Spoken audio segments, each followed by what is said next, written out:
Hey everybody, I am back with Dr. Alexa Altman, who is a trauma specialist. And if you haven't watched our other videos, you must check those out because we are really building upon them as we work through them. And so in this video, we're going to talk about the link from trauma to binge eating disorder and where that comes from. I know in our previous video, you talked about how as children, we're almost wired through breastfeeding, sucking, swallowing, and that is a way that we soothe and kind of build a safe space. That's correct? right. That's right. Yeah, and then from our previous video, we talked about this really smart guy, Stephen Porges, who discovered this social engagement system or the attachment system that's wired but needs to be enhanced by that safe connection. Yeah, like something that Alexa said was a great analogy was like, if we're going to spark a new tool or we're going to spark safety or security in our life, we need someone to blow on it to get it started. So we can't actually just do it on our own. We actually need the connection. Yes. And I really like that analogy because some things we just can't do alone. And so having connection is actually one of the best resources. Sparks the fire. Yeah. And so with the way that relates to binge eating disorder, if we're talking about, obviously as children, then food would be a way that we were soothed. Yep. How would that lead to potentially, this is all theory, right? We always talk about like things that we know and through our experiences. How would that lead to binge eating disorder? Well, what we think, again, theoretically, that we know that the muscles of the throat and larynx and pharynx that swallow is one of those born reflexes that soothe us, that the idea is that we transition from food being the primary source of soothing to the connection with other. And that connection is safe, is consistent, mirrors, reflects who we are in a safe way, that through the complexity of the connection is actually more of like an upgraded soothing capacity. You know, that it updates based on our development. In the beginning, all we can do is eat.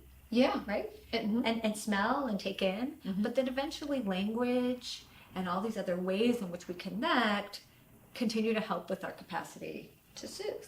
We call that, instead of self-regulation, like I'm doing this all on my own, we call that co-regulation. Oh, yeah. So how it affects binge eating, or how we think, is that mechanism of swallowing and eating is that kind of first line of soothing, that it's not really going to do the trick because our system requires safety with another to be deeply soothed. Oh, so it's almost like we would overeat hoping to feel that, yet we're not actually getting what we want. And we're never going to get there. Yeah. And we kind of know it. So most people who binge eat kind of know it doesn't really work, but it's their best option. And that's why I feel like if we think about it, it is an adaptive strategy. Yeah. It's just not going to be enough.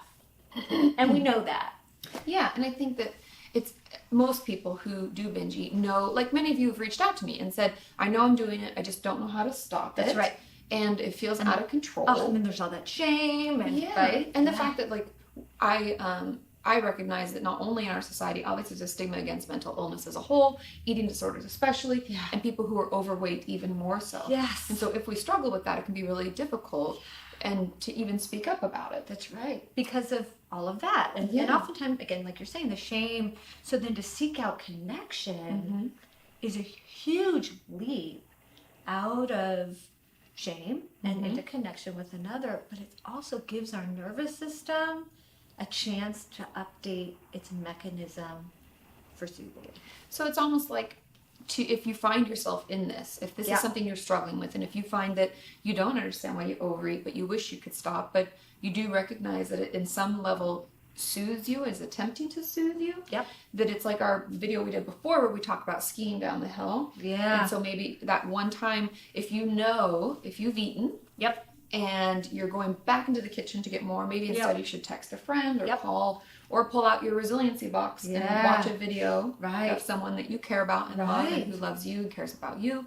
And that could essentially, that would actually fill the hunger that you're trying to fill with food. That's right. That's right. Yeah. How interesting. Yeah. And I love the way you said that with the text, because sometimes a call might be too much, and we're talking about small steps in the right direction. That's actually a good example of a small, maybe safer step of just saying, I need to get this out there.